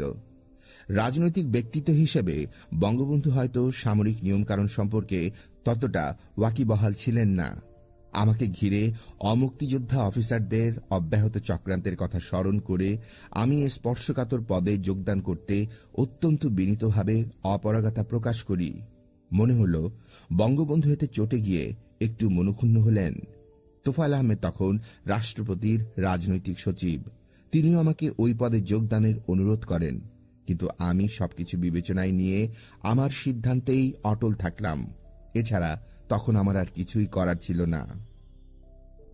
অমুক্তিযোদ্ধা সিনিয়র কিছু অফিসার সরকার ও সেনাবাহিনী দু জায়গাতেই একটা পরিবর্তন চাচ্ছিলেন। বিভিন্ন সময়ে তাদের উস্কানিমূলক কথাবার্তা ও কর্মকাণ্ড অসন্তুষ্ট ও বিভ্রান্ত জুনিয়র মুক্তিযোদ্ধা অফিসারদের প্ররোচিত করত। সরকারের বিভিন্ন ব্যর্থতা আর দুর্নীতির অভিযোগে সাধারণ মানুষের মতো সেনাবাহিনীতেও কিছুটা ক্ষোভের সঞ্চার হয়েছিল। তবে সেনাবাহিনীর নিয়ম শৃঙ্খলা ভঙ্গ করে জঘন্য একটি হত্যাকাণ্ডের মাধ্যমে ক্ষমতা দখলের জন্য এগুলো কোনো অজুহাত হতে পারে না। সেনা সদস্যদের মধ্যে এমন একটি প্ররোচনার ঘটনা এই প্রসঙ্গে এখন উল্লেখ করা যেতে পারে। সেটা 1974 সালের শেষের দিকের কথা। মেজর ডালিমের সঙ্গে প্রভাবশালী আওয়ামী লীগ নেতা গাজী গোলাম মোস্তফার একটি পারিবারিক দ্বন্দ্বের সুযোগ নিয়ে ঘটনার পরদিন তদানীন্তন কর্নেল এরশাদ ঘোলা পানিতে মাছ শিকারের মতলব আটেন।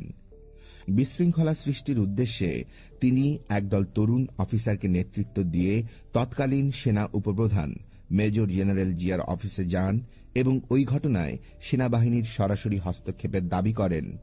অথচ কর্নেল এরশাদ তখন এজি বা অ্যাডজুটেন্ট জেনারেল, অর্থাৎ সেনাবাহিনীর সার্বিক শৃঙ্খলা রক্ষার দায়িত্বে নিয়োজিত। আমি এই ঘটনার একজন প্রত্যক্ষদর্শী।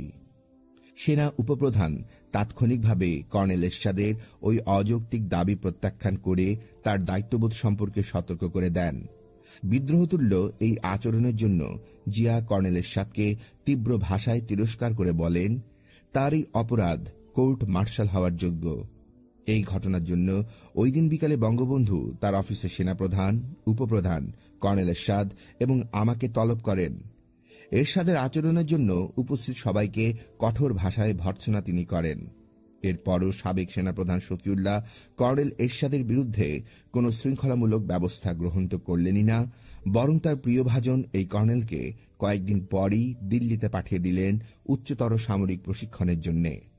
অল্প কদিন পরই নিয়ম বহির্ভূতভাবে সুপারনুমারি এস্টাবলিশমেন্টে থাকা অবস্থায় তার পদোন্নতিরও ব্যবস্থা করেন। কর্নেল থেকে ব্রিগেডিয়ার হয়ে গেলেন হুসেইন মোহাম্মদ এরশাদ। আমার ধারণা এরশাদ ছিলেন পাকিস্তানের প্রধান গোয়েন্দা সংস্থা আইএসআই বা ইন্টার সার্ভিসেস ইন্টেলিজেন্সের আশীর্বাদ পুষ্টদের অন্যতম প্রধান।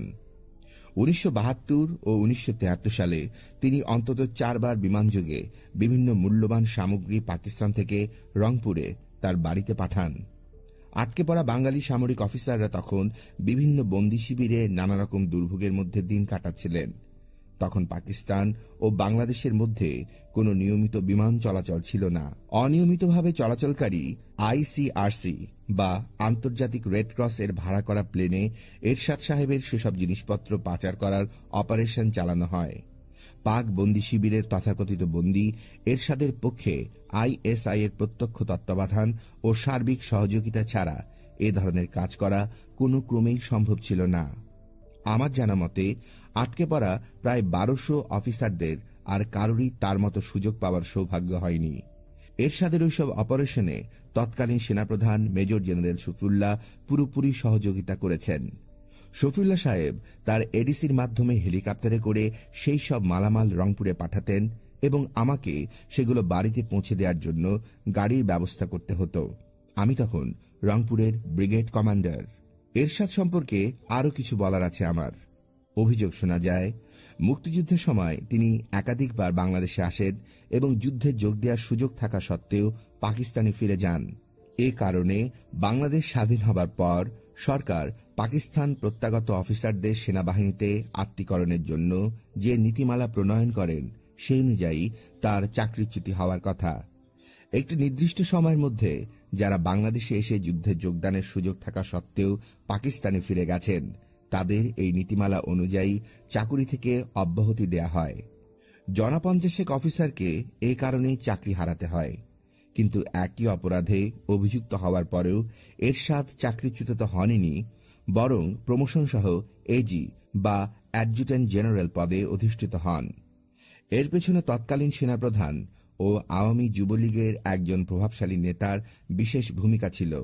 একই বিষয়ে এ দুইমুখ নীতিতে সেনাবাহিনীর অফিসাররা খুবই বিস্মিত ও ক্ষুব্ধ হয়েছিলেন। তখন অমুক্তিযোদ্ধা সিনিয়র অফিসারদের অনেকেই নিরন্তর চক্রান্ত ও মিথ্যাচারে লিপ্ত ছিলেন, কিন্তু মুক্তিযোদ্ধা সিনিয়র অফিসাররাও তাদের দায়িত্ব এড়াতে পারেন না। তারা তাদের স্বগোত্রীয় জুনিয়র অফিসারদের কৃত অনেক বিশৃঙ্খলার ঘটনা অনেক সময় আড়াল করে রেখেছেন, যার ফলে উশৃঙ্খলতা উৎসাহিত হয়েছে। এরকম একটি ঘটনার কথা এখানে বলছি। ৭৪ সালের মধ্য এপ্রিলে ঢাকা ব্রিগেড কমান্ডার পদে নিয়োগপ্রাপ্ত হই আমি। তার আগে আমি রংপুর ব্রিগেডের দায়িত্ব পালন করছিলাম। ঢাকায় আসার কিছুদিন পরই অন্য অফিসারদের মুখে শুনি মেজর ফারুক এর আগে অর্থাৎ ১৯৭৩ সালের শেষ দিকে একটি অভ্যুত্থানের চেষ্টা করে ব্যর্থ হন। তার সমর্থনে কুমিল্লা থেকে সৈন্য ঢাকায় আসার কথা ছিল, কিন্তু সেই সেনাদল শেষ পর্যন্ত ঢাকায় না আসায় ফারুকের অভ্যুত্থান পরিকল্পনা বানচাল হয়ে যায়। উল্লেখ্য, তখন বাংলাদেশ সেনাবাহিনীতে ট্যাঙ্ক ছিল মাত্র ৩টি। সেই ৩টি ট্যাঙ্কই কবজা করে অভ্যুত্থানের ফন্দি এঁটেছিলেন দুঃসাহসিক ফারুক।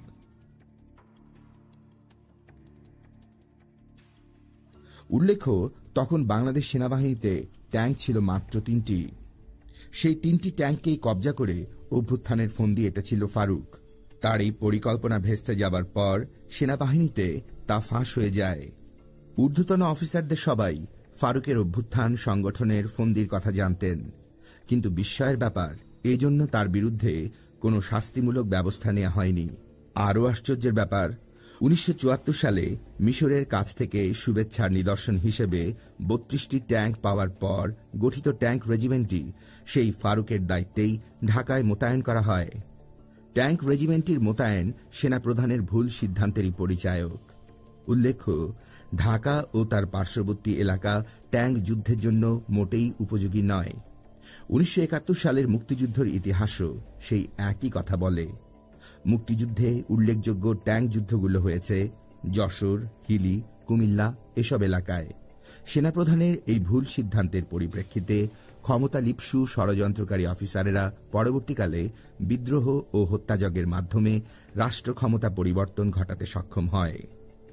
এভাবে বিভিন্ন সময়ে সামরিক বাহিনীতে সংগঠিত শৃঙ্খলার গুরুতর পরিপন্থী কাজের জন্য তিরস্কারের বদলে পরোক্ষভাবে পুরস্কৃত করা হয়েছে। এসব বিশৃঙ্খলার ধারাবাহিকতাই পরবর্তী সময়ে বঙ্গবন্ধু হত্যাকাণ্ডের ভিত রচনা করেছে। এই হত্যাকাণ্ড প্রতিরোধ করা কি সম্ভব ছিল? অনেকেই প্রশ্ন করেন। ১৫ই আগস্টের হত্যাকাণ্ড প্রতিরোধ করা সম্ভব ছিল কি না? আমি মনে করি এ হত্যাকাণ্ড অবশ্যই প্রতিরোধ করা সম্ভব ছিল।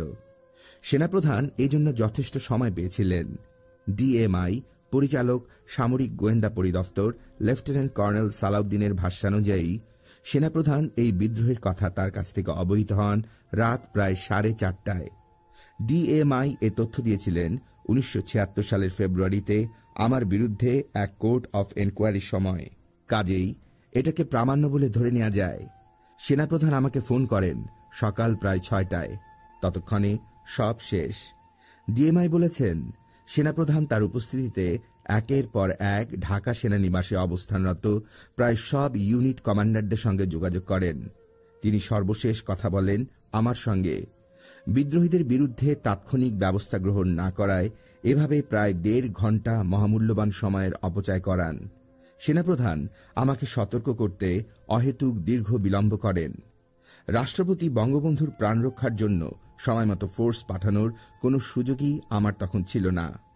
দ্বিতীয়ত, বঙ্গবন্ধুর বাসভবনের নিরাপত্তায় নিয়োজিত সেনাদলের সঙ্গে তাৎক্ষণিকভাবে যোগাযোগ করে তাদেরকে অগ্রসরমান হত্যাকারীদের প্রতিরোধ করার নির্দেশ দেওয়া যেত। কুমিল্লা ব্রিগেড থেকে আসা ১২০ জন সেনা সদস্যের একটি দল বঙ্গবন্ধুর বাসভবনের প্রতিরক্ষায় নিয়োজিত ছিল।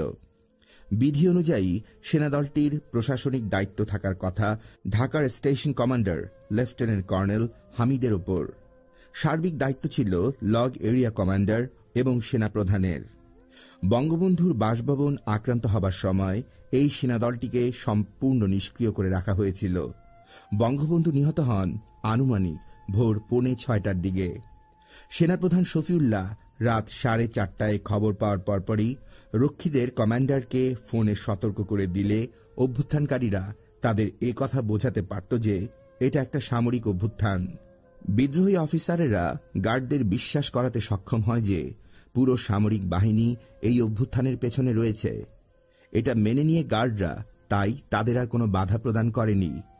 এখানে একটা বিষয় পরিষ্কার হওয়া দরকার, বঙ্গবন্ধুর ব্যক্তিগত বা তার বাসভবনের নিরাপত্তা বিধানের দায়িত্ব ৪৬তম ব্রিগেডের বা এর অধিনায়ক আমার উপরে ছিল না, সে দায়িত্ব ছিল সেনা সদরের।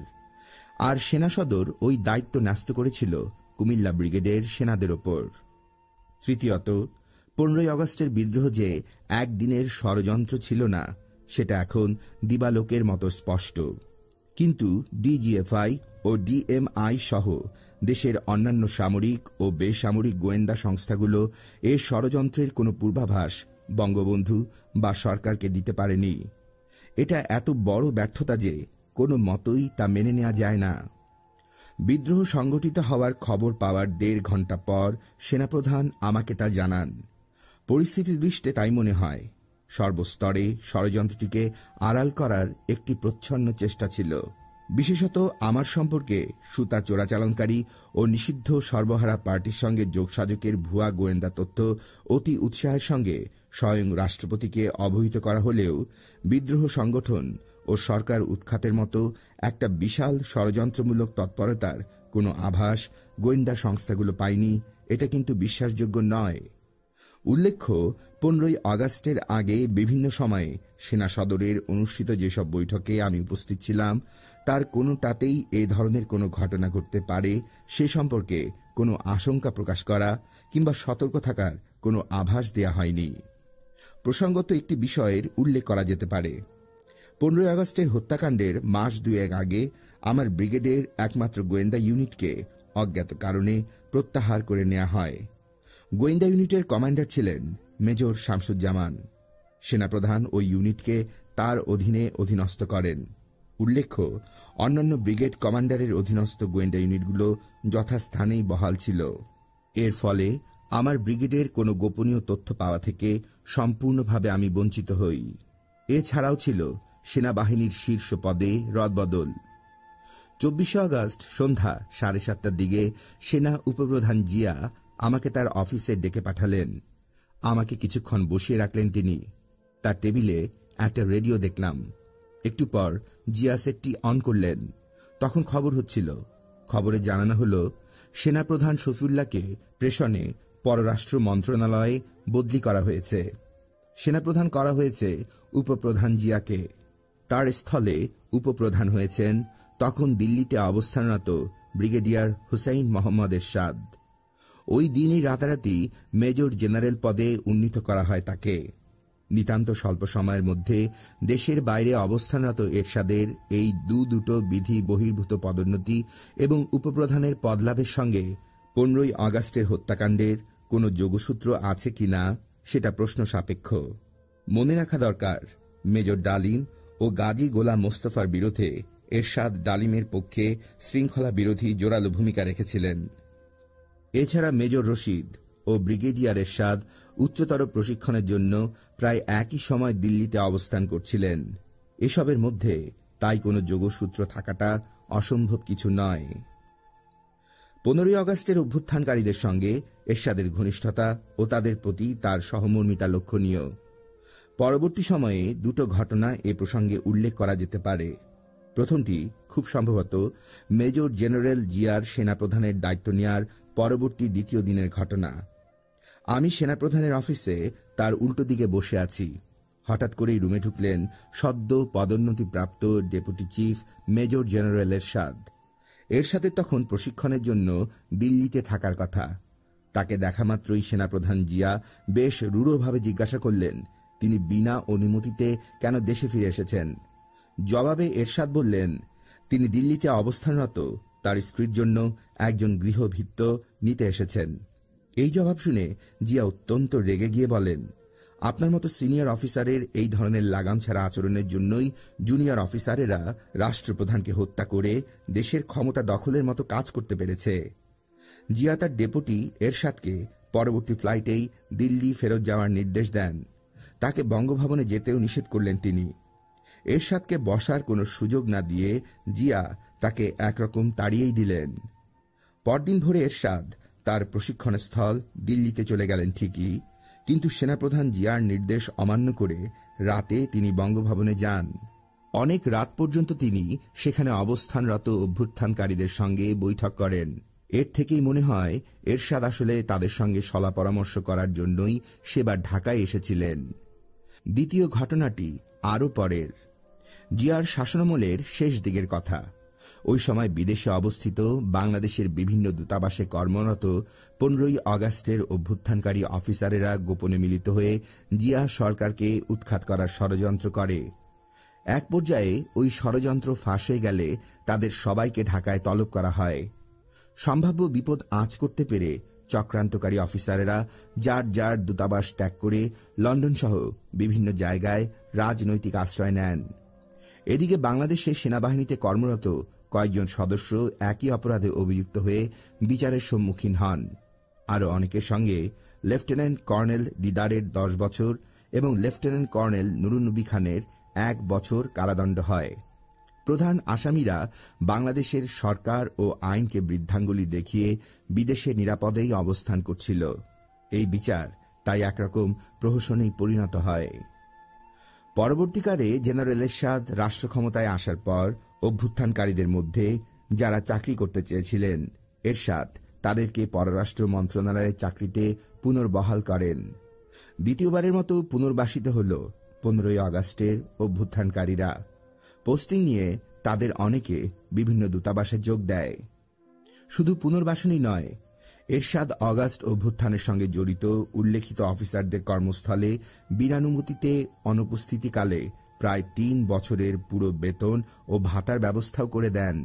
প্রায় একই সময়ে বিচারের হাত থেকে পালিয়ে থাকা ফেরারি প্রধান আসামিরা বিদেশি দূতাবাসে সম্মানজনক চাকুরিতে নিযুক্ত হলেও একই অপরাধে দোষী সাব্যস্ত তাদের সহযোগীরা বাংলাদেশে কারাবন্দী থাকে।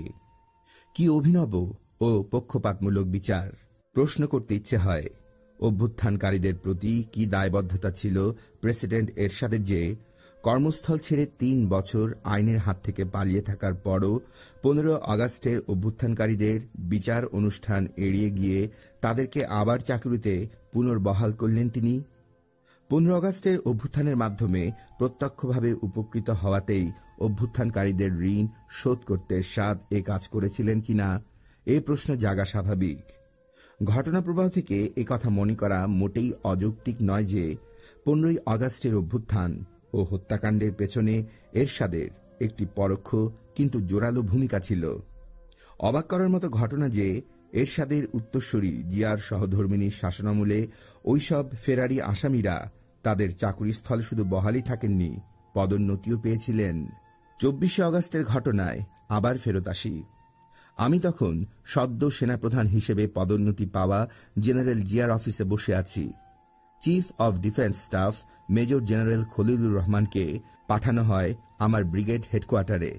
সেখানে গিয়ে তিনি ব্রিগেড মেজর হাফিজকে সঙ্গ দেন।